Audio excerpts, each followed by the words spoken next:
روٹی کی قیمت 16 روپیہ پتلی روٹی اور نان کی قیمت 30 روپیہ، کون کھائے گا؟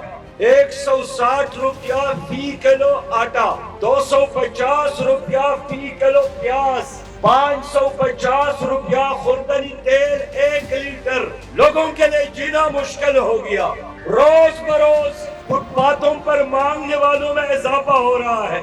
روز اخبارات میں خودکشیوں کی خبریں لگتی ہیں۔ والدین اپنے بچوں کو فروخت کرنے جاتے ہیں، نوجوان اپنے گردوں کو فروخت کرتے ہیں، ڈگری ہولڈر اپنی ڈگریوں کو چلانے پر مجبور ہے۔ جس کے ساتھ تھوڑا بہت پیسہ ہے ملک چھوڑنے کی کوشش کرتا ہے۔ ہر 5واں پاکستانی ڈپریشن کا شکار ہو گیا۔ ہمارے نوجوان بچے اور بچیاں نشے کی بیماری میں مبتلا ہو گئے۔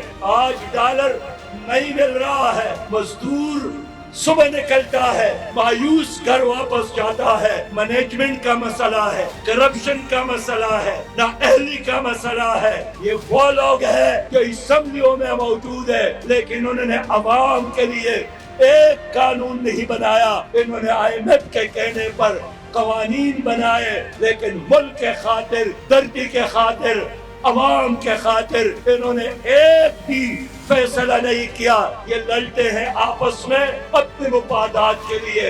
ان کا اتفاق ہے کہ اس ملک میں غربت ہو، ان کا اتفاق ہے کہ اس ملک میں جہالت ہو، ان کا اتفاق ہے کہ اس ملک میں مہنگائی ہو، تاکہ لوگ بھوکا رہے اور اپنے غم میں جلتا رہے اور ان کی جرائم پر ان کا نظر نہ ہو۔ اللہ نے ہمیں موقع دیا، ہم مہنگائی کو ختم کر سکتے ہیں۔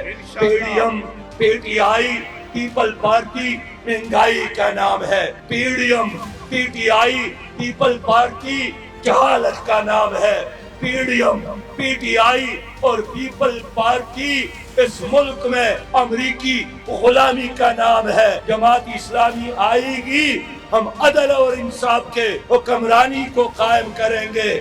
جماعت اسلامی آئے گی، ہم انشاءاللہ ظلم اور سود کا نظام ختم کریں گے۔ لیکن دوستو، جدید اسلامی پاکستان کے لیے جہاں آپس کے نفرتیں ختم ہو، جہاں میرٹ، عدل، انصاف اور ترقی کی طرف پوری قوم مارچ شروع کر لے، اس کے لیے ترازو لانا، ترازو پر ٹپ لگانا ضروری ہے۔